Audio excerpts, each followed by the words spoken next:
और नीतीश भाजपा विपक्ष में माथा फड़ोल कर रहे होते हैं। जब भाजपा गृह मंत्रालय छोड़ने की बात करती है तो नीतीश अपना गृह छोड़ देते हैं। जिस लालू यादव को बिहार में ख़त्म किया उसी लालू यादव को साथ लेके आए कि मोदी मुख्यमंत्री रहते हुए प्रधानमंत्री बन गए और मैं मुख्यमंत्री रहते हुए प्रधानमंत्री का कैंडिडेटे रह गया। या तो ये लोग भाग जा रहे हैं अलग या नीतीश कुमार इन लोगों को निपटा दे रहे हैं। नमस्कार, मैं प्रिंस कुशवाहा और ये है गेम बड़ा। नीतीश कुमार अपने समाधान यात्रा के दौरान जिस तरह से कहे हैं कि अमित शाह से मेरी बात हुई है, हमें पता है कि जो बिहार के राज्यपाल हैं वो बदल गए हैं, इसको लेकर अब महागठबंधन के नेताओं के पेट में दर्द होना शुरू हो गया है कि क्या वाकई में नीतीश कुमार अमित शाह और मोदी के संपर्क में है क्या। इसको लेकर अब हम बात करेंगे। क्या लग रहा है कि महागठबंधन के नेताओं पे बिजली गिरा दिए हैं क्या नीतीश कुमार ये बात बोल के? देखिए, मतलब ये एक कहावत है कि राजनीति में कोई भी चीज़ संजोगवश नहीं होता है, हर चीज़ एक प्रयोग का हिस्सा होता है।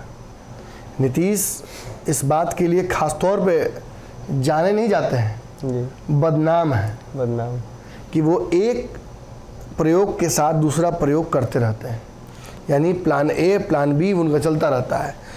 आप ये अगर मुझे कहिएगा कि 15 में सरकार बनाने के बाद एकाएक 17 में एक दिन नीतीश कुमार उठते हैं और सोचते हैं कि नहीं, तेजस्वी भ्रष्टाचारी हैं, हम जा रहे हैं भाजपा में, तो मैं नहीं मानूंगा। मैं ये मानूंगा कि नीतीश लगभग साल डेढ़ साल से भाजपा के टच में थे, कई शर्तों पर भाजपा से बातचीत कर रहे थे, नेगोशिएट कर रहे होंगे।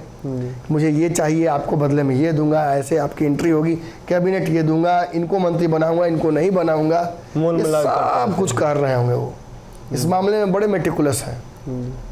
और जब नीतीश कुमार 2022 में वापस गए महागठबंधन में, तो मैं ये नहीं मानूंगा आपके कहने पर कि नीतीश कुमार रातों रात उठे होंगे और उनको सपना होगा कि तेजस्वी तो भ्रष्टाचार नहीं किया है।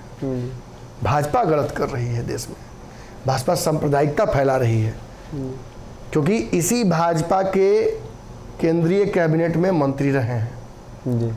भाजपा से 14 में रिश्ता तोड़ा था, यही कहा के तोड़ा था कि सांप्रदायिक पार्टी है, तब मोदी से चिढ़ भरा था।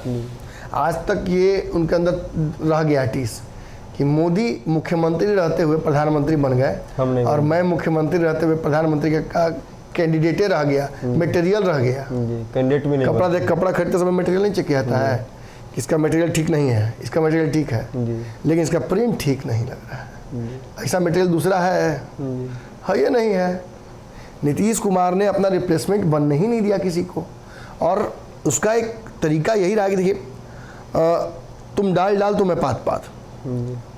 17 में जब नीतीश कुमार वापस गए थे एनडीए में, तो जानते हैं वहाँ पहले से कौन बैठा हुआ था? मांझी जी, उपेंद्र कुशवाहा जी, मुकेश सहनी जी की पार्टी का उस समय नींव धरा रहा था। यानी कहीं ना कहीं वो सारे लोग थे जो उस समय नीतीश कुमार से अलग थे, अलग हुए थे, उनसे नाराज थे। और क्या हुआ, नीतीश गया उधर तो ये सारे लोग भाग गए, एक एक करके उपेंद्र कुशवाहा, मांझी सब चले आए महागठबंधन तरफ। नीतीश कुमार बाद में जब महागठबंधन में आए तो क्या हुआ, फिर लोग भाग गए उधर, फिर लोग भागने लगे। और आज मांझी जी हो, उपेंद्र कुशवाहा हो, कहानी वही है। नीतीश कुमार से या तो ये लोग भाग जा रहे हैं अलग या नीतीश कुमार इन लोगों को निपटा दे रहे हैं। मतलब डर बना हुआ लोग के अंदर। डर तो बना ही रहेगा ना, बड़ी मछली छोटी मछली को खा जाती है, एक टैंक में नहीं रख सकते हैं। और बड़ी महत्वाकांक्षी मछली तो अपने से बड़ी मछलियों को भी खा जाती है, और नीतीश उसी में से हैं। उपेंद्र कुशवाहा निश्चित तौर पर एक जनाधार वाले नेता हैं। आरसीपी सिंह ने कभी अपना जनाधार प्रूव नहीं किया है चुनाव में, अब की लोकसभा में लड़के वो अगर साबित कर देंगे तो हम उनको भी जनाधार वाले नेता कहेंगे। लेकिन ये जरूर कहूँगा कि बहुत कुशल संगठन करता है। जिस संगठन को जदयू के उन्होंने मजबूत किया, उस संगठन को आज तक नीतीश कुमार उस लेवल तक नहीं पहुंचा पाए जहां आरसीपी छोड़ कर गए थे।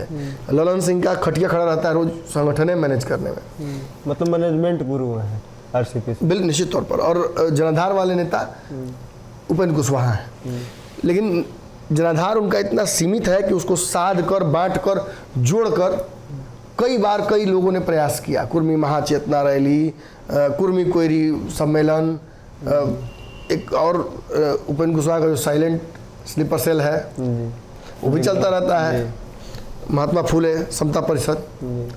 तो निश्चित तौर पर इस वोट बैंक का जो जलवा है वो तब है जब मुकेश सहनी की तरह 5 पौनी 1 हो जाए।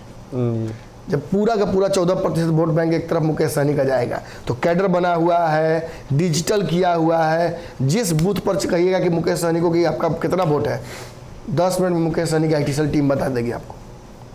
भाजपा भी यही काम कर रही है, सवर्णों का एक एक इंच नाप ली है कि कहाँ कहाँ है, कैसे उसको इंटरफेयर करना है। बोचहा में अगर सवर्ण भागे नहीं भाजपा से तो भाजपा ने तुरंत देखिए उसको कैसे कंपनसेट किया। कुर्नी में एक ही लोकसभा की सीटें हैं, 2 जगह भूमिहार 2 जगह कैसे पलट गए, भाजपा ने तुरंत कंपनसेट कर लिया। भाजपा को जैसे ही रियलाइज हुआ कि चिराग पासवान की आवश्यकता पड़ेगी, हमें उस वोट बैंक की आवश्यकता पड़ेगी, दलित का वोट महागठबंधन कट मच जाए, कैसे मुकामा में उनको बुला लिया, कैसे कुर्नी में बुला लिया। और तारापुर कुशवाहा में क्या हुआ था, चिराग लड़े थे। तो याद रखिए ये जो रणनीतियां हैं ये भाजपा का थिंक टैंक काम करके इम्प्लीमेंट कर रहा है और नीतीश भी उससे बहुत कुछ सीखे हैं।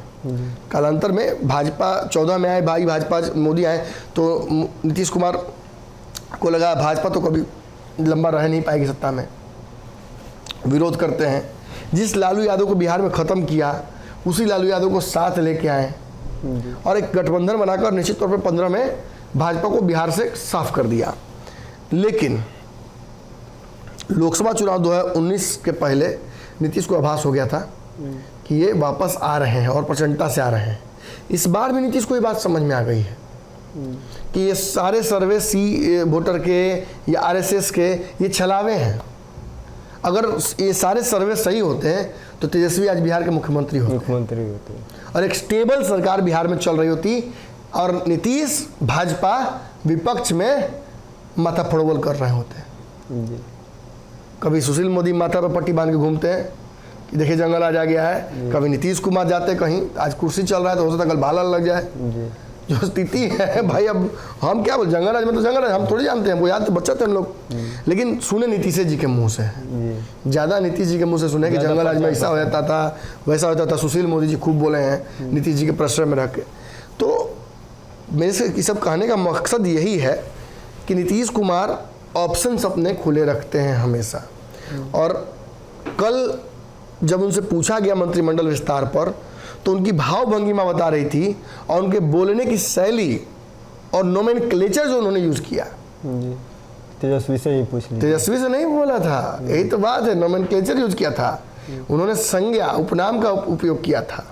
उन्हीं से पूछ लीजिए, उप मुख्यमंत्री तय करेंगे, उनसे पूछ लीजिए, ये तो उनसे पूछ लीजिए उप मुख्यमंत्री से। निश्चित तौर पर नीतीश एक हाइपोथेटिकल पद जो बिहार में है उसको लेकर ये एक सार्कास्टिक रिमार्क था उनका। और जो कांग्रेस और तेजस्वी यादव के बीच सामंजस्य नहीं बैठ पा रहा है और जिसका दबाव पड़ रहा है नीतीश कुमार पर और जिसके चलते नीतीश झूठे साबित हो रहे हैं कि मंत्रिमंडल विस्तार होगा कह के वो फंस गए और तेजस्वी ने तो बात काट दी। तो अब नीतीश ने इसको त्याग ही दिया। जब भाजपा गृह मंत्रालय छोड़ने की बात करती है तो नीतीश अपना गृह छोड़ देते हैं, याद है ना। और क्या कहा, अब मैं वहां नहीं जाऊंगा। क्या भाजपा के लिए इतना काफी नहीं था? हमारे जैसे राजनीतिक विश्लेषक जब बैठते हैं तो इन्हीं चीजों को तो पकड़ते हैं। तय हो गया था कि नीतीश वापस नहीं जाएंगे उस कुर्सी पे, उस बंगले पे नहीं जाएंगे वो वापस। और कहीं ना कहीं ये छोटे छोटे राजनीतिक मैसेजेस हैं जो दिए जाते हैं। तो आज क्या खास बोला उन्होंने, देखिए बिहार में राज्यपाल कोई भी अपना टेन्योर पूरा नहीं कर पा रहा है। पिछला 8-10 लोगों का मैंने देखा, कोई पूरा नहीं कर पा रहा है। ऐसा कोई बहुत महत्वपूर्ण पर बिहार के संदर्भ में है भी नहीं। ना शिक्षा यहाँ की ठीक ठाक है, ना राज्यपाल के हाथ में जो चीज़ रहती है। आप पिछला राज्यपाल किस कल चलते हटा था ये भी आपको याद है जी, बिल्कुल। जो हुआ था विवाद शिक्षा को लेकर और जो आरोप लगे थे वो भी आपको याद होने चाहिए। बूटा सिंह आए थे, उका करके गए थे, आपको याद है। और राज्यपाल के बारे में ये हालांकि नहीं कहनी चाहिए चीज़ें, लेकिन कहाँ का क्या कहा जाता है कि केंद्र सरकार का पपेट बन जाते हैं अंततः। और बिहार में बहुत तरह के जोड़ घटाव हैं जिनमें मुख्यमंत्री का भी बड़ा प्रभाव है था राज्यपाल के ऊपर। तो नीतीश कुमार का भी प्रभाव था फागू चौहान पे अच्छा खासा, लेकिन जब उन्हें बदल दिया गया तो कोई ज़रूरी नहीं है कि प्रधानमंत्री या गृह मंत्री या कोई और नीतीश कुमार को फ़ोन करके बताए, सूचित करे। एक सरकारी कार्रवाई है, लेटर भी जारी हो सकता है। अमित शाह का नीतीश को फ़ोन करना, नीतीश कुमार का इसे सार्वजनिक बोलना, मंच से व्यक्त करना कि हाँ हमने बात की, ये क्या साबित करता है? ये साबित करता है कि नीतीश कुमार सारे महागठबंधन के लोगों को ये बता रहे हैं कि हमसे अभी भी अमित शाह बात करते हैं, अच्छे संबंध है, मैं उनका फ़ोन उठाता हूँ, हमारे बीच संवाद चलता है। ऐसे ही ना प्यार बढ़ता है। वैलेंटाइन वीक है, प्यार ऐसे ही ना बढ़ता है। कभी मिस कॉल से, कभी गलती से फ्रेंड रिक्वेस्ट भेज दीजिएगा। एक रास्ता खुला रहना चाहिए, छतवाली शटल होके दो मकान के। और राजनीति और प्रेम में ये चीज़ें होती हैं। जो युवा है उसको प्रेम होगा ही, ये सत्य है। और जो वृद्ध होकर अंतिम समय पर चला गया है वो उसका अवसान होगा, ये भी तय है।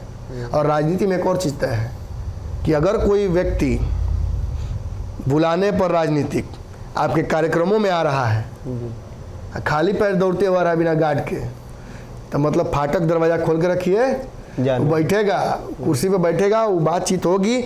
और नीतीश कुमार ने जब एक बार तेजस्वी से नेगोशिएट कर लिया और आज वो अधर में फंसे हुए हैं, उपेंद्र कुशवाहा दबाए हुए हैं, आरसीपी दबाए हुए हैं, चिराग दबाए हुए हैं और अपने महागठबंधन के दल दबाए हुए हैं, और बार बार तेजस्वी छाती पर बैठे हुए और बोल रहे हैं कि हमको कुर्सी दीजिए। मीडिया से नहीं बोल रहे हैं, लेकिन ये इनडायरेक्ट दबाव जो नीतीश पर पड़ रहा है, नीतीश कभी भी इसको बर्दाश्त नहीं कर सकते हैं। Nitish has pathological hatred towards being suppressed. उनको अगर दबाएगा कोई, वो नहीं सुन सकते हैं, नहीं बर्दाश्त कर सकते हैं, वो गठबंधन तोड़ ही देंगे। उन्हें फ़र्क नहीं पड़ता है कि आप हम हमारे जैसे कितने झंडूबाम विश्लेषक ये बात कहें कि नीतीश पलटू हैं। इतिहास में नीतीश कुमार के बारे में पलटू से पहले औपचारिक इतिहास में नीतीश कुमार में के जगह पर पलटू नहीं लिखा जाएगा, बल्कि लिखा जाएगा कि बिहार में मुख्यमंत्री के पद पर ही देह त्यागा। 20 साल तक रहे, 25 साल तक रहे, 30 साल, भगवान का 100 साल रहे, और उसके बाद देह त्यागा। कितनी बड़ी उपलब्धि ये होगी, ये आप समझ लीजिए। तो आपने सुना कि हमने इस विश्लेषण किया नीतीश कुमार के बयानों को लेकर, और ऐसे ही चर्चाओं के विश्लेषण के लिए आप भारत लाइव देखते रहें।